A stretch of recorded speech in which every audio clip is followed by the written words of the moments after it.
이번에는 개혁신당 천하람 원내대표 모시겠습니다. 의원님 어서 오십시오. 네, 안녕하세요. 천하람입니다. 네, 지금 상황 어떻게 지금 보고 계십니까? 지금 경제 위기를 우리가 뽑아놓은 대통령이 초래하고 있습니다. 그리고 이게 단순한 경제 위기, 과거의 IMF나 리먼 브라더스 사태 같은 경우에는 정말 경제 여러 문제점들이 중첩적으로 쌓여 있다가 한 번에 터지거나 아니면 글로벌 위기였는데, 이번에는 우리가 국가를 위해 헌법을 수호하라고 뽑아놓은 사람이 스스로 내란을 일으켜가지고 정말 엄청난 경제 위기, 그리고 나아가서는 미국을 포함한 동맹국, 우방국까지도 대한민국을 신뢰할 수 없게 만드는 외교 위기, 안보 위기를 초래하고 있거든요. 지금 우리 내수 경기, 자영업자, 이제 연말 특수라는 말은 정말 사치스럽게 느껴질 정도로 어렵게 지금 다들 계시는 상황에서 이 상황을 최대한 단기화하고 국제사회의 신뢰를 빠르게 회복해야 되는 상황이다. 결국 그걸 위해서는 헌법이 정해놓은 질서 있는 퇴진 방안, 질서 있는 대통령 교체 방안인 탄핵 절차가 조속하게 필요하다. 저 그렇게 보고 있습니다. 네. 그러니까 탄핵이라 그러면은 굉장히 좀 우선 어감 자체가 강하잖아요. 예, 사실 실제로 아주 무겁고 중차대한 일인 게 맞죠. 저는 그래서 저희 개혁신당은 이번에 이제 12월 3일 내란 사태가 터지기 전까지만 해도 대통령 탄핵에 대해서 굉장히 신중한 입장이었습니다. 왜냐하면 최근 대통령 3명 중에 2명이 탄핵된다고 하면 우리가 무슨 총리를 쉽게 갈아치울 수 있는 형태의 정부 구조도 아니고, 대통령제를 취하고 있는 나라에서 정상 외교를 제대로 수행해 나가는 게 매우 어려워집니다. 누가 대한민국 대통령을 믿겠습니까?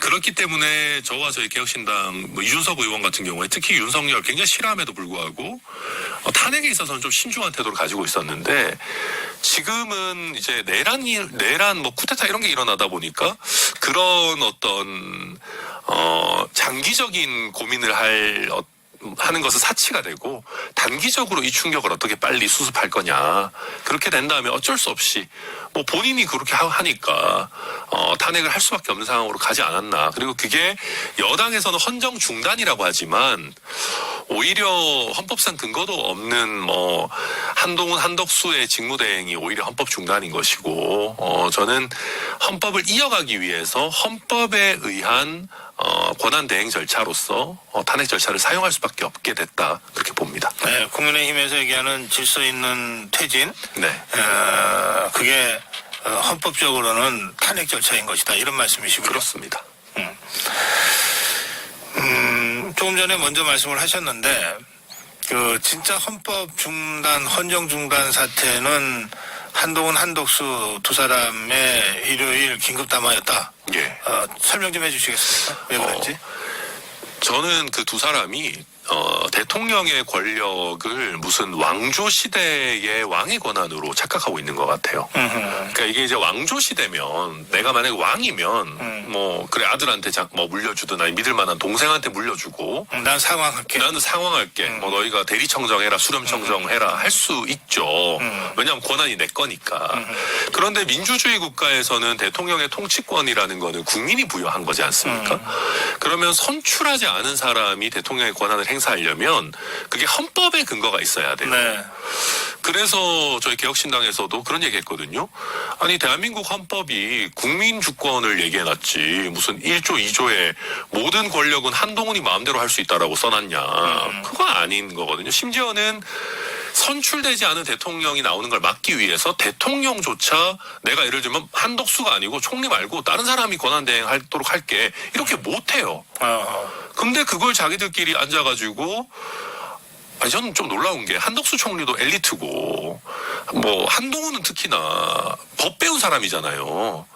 헌법도 당연히 배웠을 텐데 저보다 헌법을 모르는 것보다도 권력에 눈이 멀어가지고 저는 반지의 제왕에 나오는 골룸처럼 절대 반지만 보고 내가 이 대통령의 권한 뺏어가지고 길지 않더라도 소통령 노릇 해야겠다. 그렇게 해서 내가 소통령을 잘해서 경국을 잘 수습해서 다음 대선을 노려야겠다.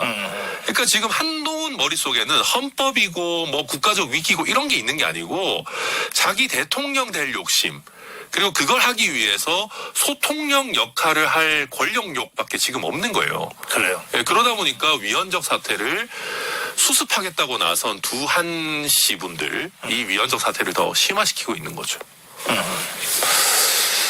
자, 이 움직임을 뭐 야권에서는 지금 천하람 의원 말씀하신 대로 즉각 의견 일종의 제2의 내란이다. 그렇죠. 뭐 궁정 쿠데타다. 위헌적 사태다 이렇게 이제 강력하게 비판을 했어요. 예.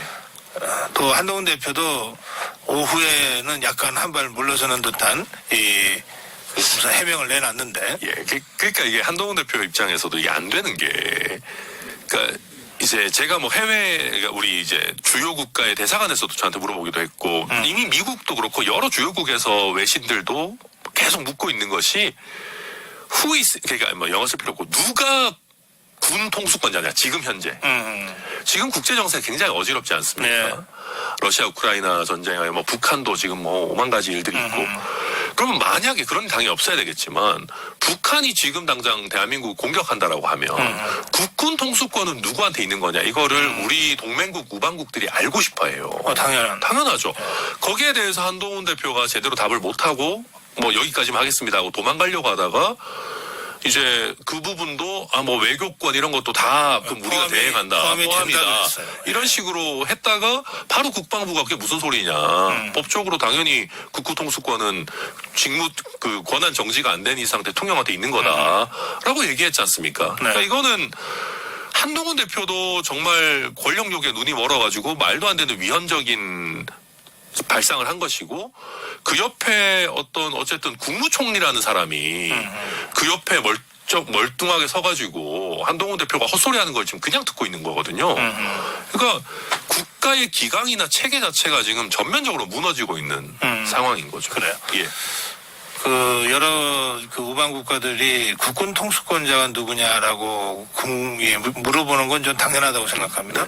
우선 다른 나라 입장에서는 뭐 한국의 경제, 한국의 정치, 한국의 민생 중요하게 생각하겠지만 제일 먼저 생각하는 거는 유사시에 군은 어떻게 되냐 이거 특히 아닙니까? 블루팀들 입장에서도 그렇죠. 그렇죠. 예.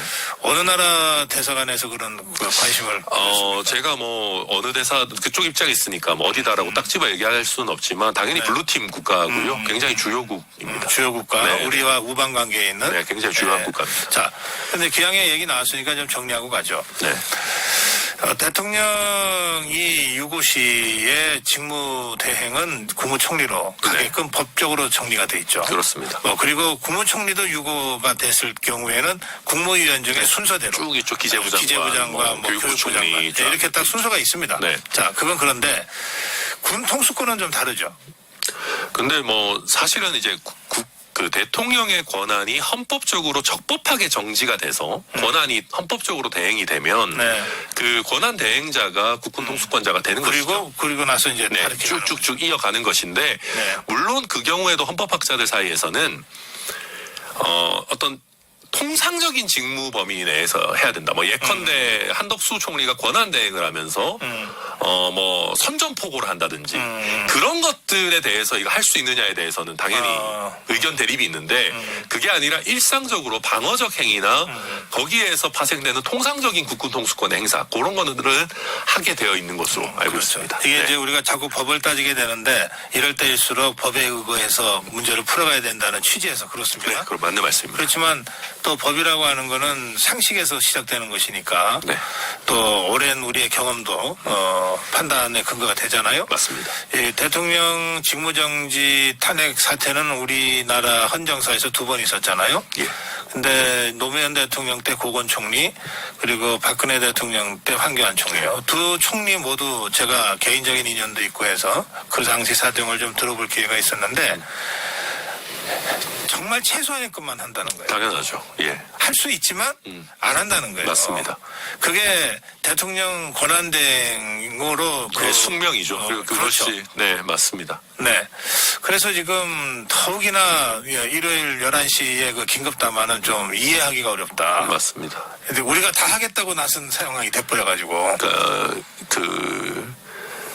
제 말씀하신 것처럼 이런 위급한 그리고 국가적으로 비극적인 사태를 대하는 국무총리와 여당 대표의 태도는 정말 국민 앞에 죄스럽고 어떤 의미에서는 또 굉장히 책임감이 느껴지는 무거운 것이어야 합니다. 말씀하신 것처럼 헌법이 나에게 그런 직무대행의 책임을 넘겼기 때문에 내가 우리 국가의 국정을 이어가기 위해서 나름대로 주어진 권한 범위 안에서 무겁게 이 권한을 행사하겠다가 되어야 되는 것이지 먼저 국무총리가 튀어나와가지고 내가 이 권한 다 행사할 거예요. 대통령 지금 직무대행 공식적으로 안 돼 있어도 뒷방으로 물러나세요.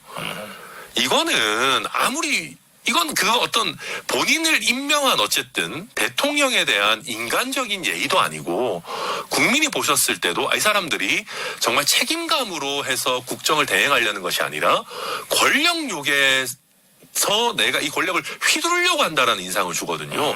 그런 면에서 한덕수와 한동훈의 담화는 법적으로도 위헌적일 뿐만 아니라 국민들이 보셨을 때도 이 사람들은 리더의 자격이 없는 겁니다. 네.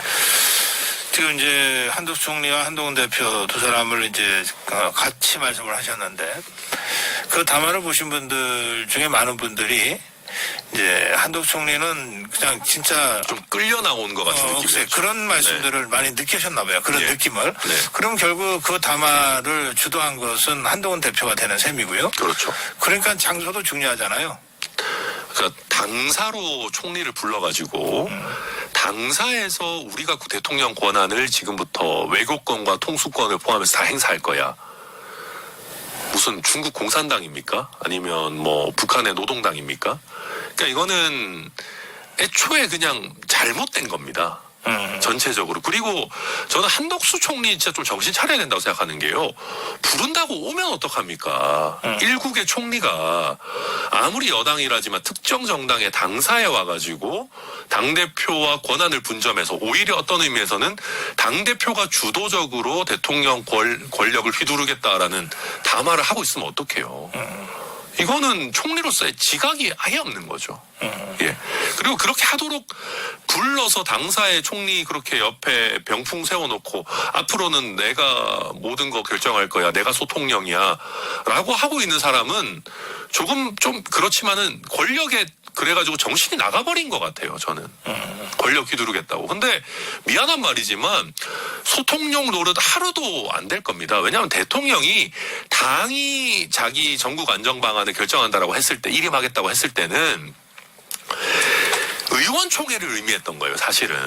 왜냐하면은 어쨌든 숫자적으로 친윤이 더 많으니까 그쪽에서 결정하는 대로 몇 개월 내에 하야가 됐든 뭐 임기 단축 개헌이 됐든 그 전국 안정 방안을 이야기한 거지.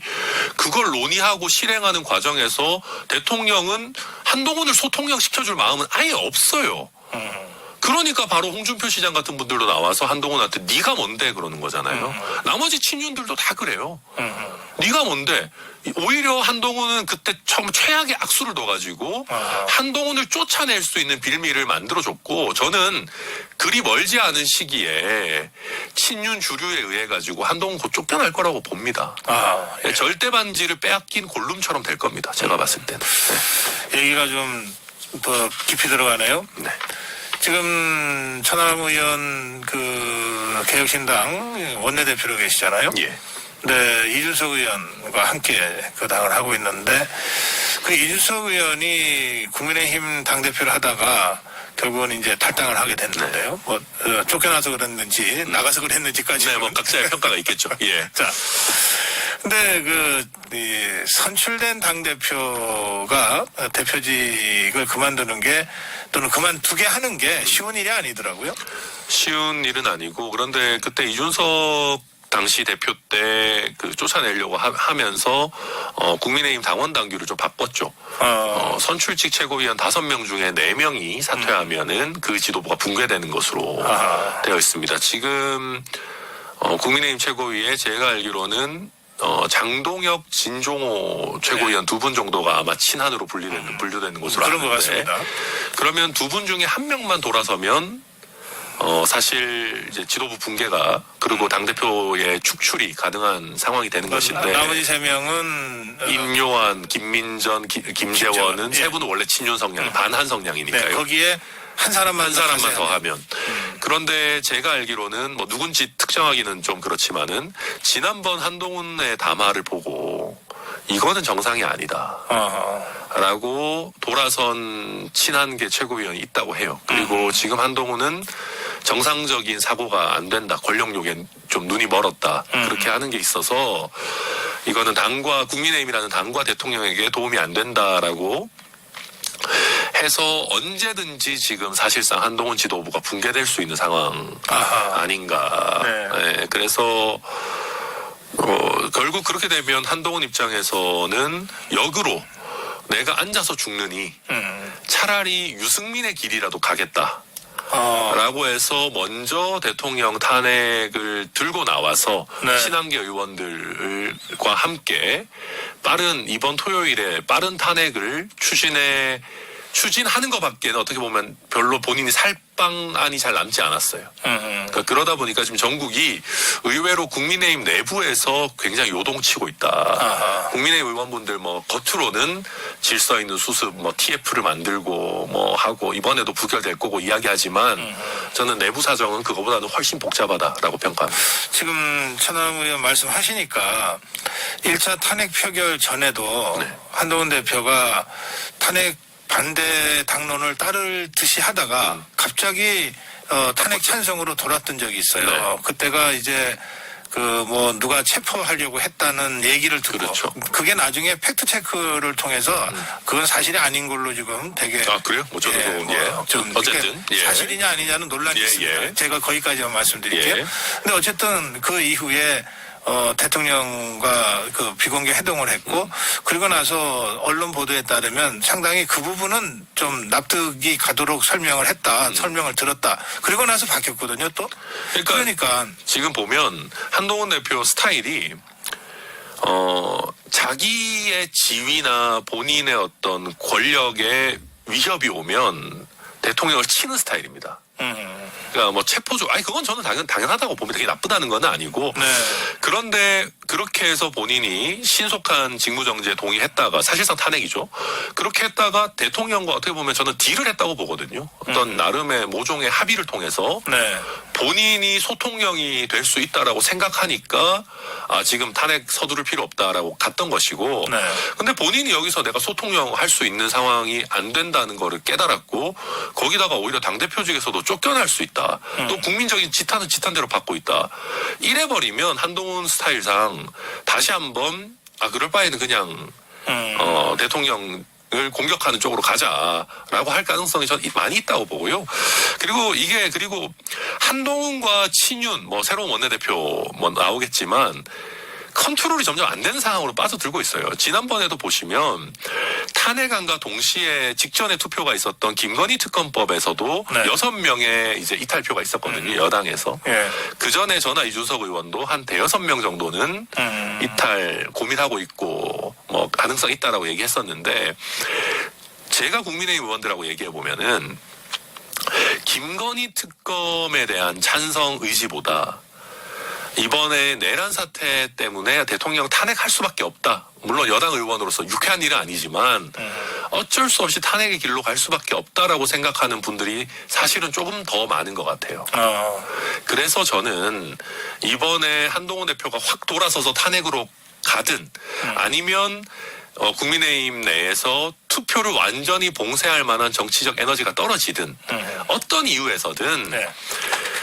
한 10명 이상의 의원들, 그러니까 좀 상당한 숫자의 국민의힘 의원들이 투표만 할 수 있는 상황이 된다면은 저는 이번 토요일 정도에는 탄핵이 가결될 가능성이 매우 높다. 저는 전체적으로 쭉 다 고려했을 때 이번에 투표하러 가는 거 막기 점점 어려워질 겁니다. 왜냐하면 국민적인 질타도 있고 저는 이번 토요일에 탄핵안이 통과될 가능성이 저는 한 80~90% 정도는 되지 않나. 네, 그렇게 전망합니다. 네, 그래서 조금 전에 국민의힘 성일정 의원과 전화 인터뷰에서 성일정 의원이 계속 그 얘기를 강조하는 것 같더라고요. 토요일 탄핵 표결 전에 어떤 형태로든 여야가 대화로 탄핵이 아닌 제3의 길을 모색할 수 있도록 노력해야 된다. 일단 죄송한 말씀이지만은 야당에서 그거에 응할 이유가 거의 없습니다. 응할 리도 없고요. 저희 개혁신당 뭐 교섭단체는 아니지만 저희한테 요청이 와도 안 할 겁니다. 그리고요. 이게 탄핵은 헌법상 절차가 있고 딱딱 정해져 있기 때문에 깔끔합니다. 그런데 언제까지 하야해라라는 기간은 그러면 도대체 어떻게 정할 겁니까? 그 기준이 어디 있습니까? 그러니까 성일종 의원 같은 경우는 뭐 탄핵에 대충 걸리는 기존에 봤을 때 기간 이런 건데 이번에는 저희가 봤을 때는 훨씬 더 명확하기 때문에 헌법재판소 결정도 훨씬 더 빨리 나올 수도 있다고 생각합니다. 야당들 생각은.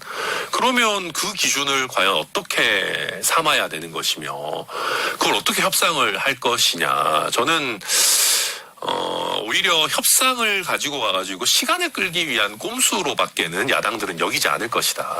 야당 입장에서는 그 기준을 설정하는 게 설사 꼼수가 아니고 진정성 있다 하더라도 대화를 요청하더라도 기준을 지금의 설정하는 야권 게 입장에서는 기준 설정하는 게 불가능하고 그럴 바에는 차라리 헌법상 절차로 만약에 국민의힘에서도 대통령의 퇴진이 불가피하고 그것이 3개월이든 6개월이든 기간을 정해서 하야한다라는 게 명확하다면 왜 그러면 헌법재판소의 판단을 받아보지 않습니까? 그리고 한마디 더 말씀드리면 자꾸 이재명 재판 어쩌고저쩌고 얘기하는데요. 저는 국민의힘의 이 전략이 근본적으로 잘못된 게 조기 대선이 치러진다고 했을 때 더불어민주당의 최약체 후보가 이재명입니다. 이재명 대표가 민주당 후보가 돼야 그나마 지금은 조금 억눌려 있지만 광범위한 반 이재명 정서가 나와가지고 대선을 대선답게라도 치러볼 수가 있지.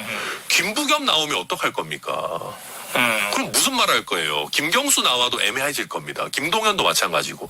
이재명이 아닌 다른 민주당 후보가 나오면 저는 이명박 정동연 대선 시즌2의 그 거꾸로 된 버전 한 20-30% 이상 아무것도 못 해보고 민주당 후보가 한 70% 가져가는 그런 대선 될 거라고 보고요. 오히려 국민의힘 입장에서는 전략가들이 제대로 머리를 굴린다면은 차라리 이재명 대표 재판 확정되기 전에 빨리 대선하자.